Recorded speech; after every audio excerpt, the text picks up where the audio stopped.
Simple and టేస్టీగా carrot ఇంకా ఆలూతో fry చూద్దాము. టేస్ట్ అయితే చాలా బాగుంటుంది. మామూలుగా మనం రసము, పప్పు లాంటి కాంబినేషన్సే కాకుండా ఈ ఫ్రైతో కూడా రైస్లో చక్కగా తినచ్చు. కొత్తగా చూసేవాళ్ళు ఛానల్ని సబ్స్క్రైబ్ చేసుకోవటం మర్చిపోద్దు. ముందుగా ప్యాన్లో ఆయిల్ వేసుకొని జీలకర్ర, ఆవాలు, కాస్త పచ్చిశనగపప్పు వేసి ఇవి 2 నిమిషాల పాటు చిటపటలాడి ఫ్రై అయిన తర్వాత ఒక పెద్ద ఆనియన్ని, కరివేపాకుని ఒకేసారి వేసేయాలి.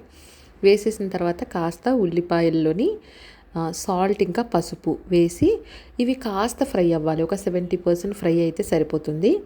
ఇవి ఫ్రై అయిన తర్వాత దీంట్లో క్యారెట్ని ముందు వేసేయాలి. ఎందుకంటే క్యారెట్ ఫ్రై అవ్వడానికి కాస్త టైం పడుతుంది. సో ఇలా చిన్న ముక్కలుగా కట్ చేసుకున్న క్యారెట్ని వేసి ఇది ఒక 50% ఫ్రై అయిన తర్వాత అప్పుడు మనము దీంట్లో ఆలూని యాడ్ చేయాలి. చూసారా, ఇప్పుడు ఆలూని కూడా వేసేసి ఇప్పుడు ఈ రెండింటిని కలిపి బాగా ఫ్రై చేసుకోవాలి.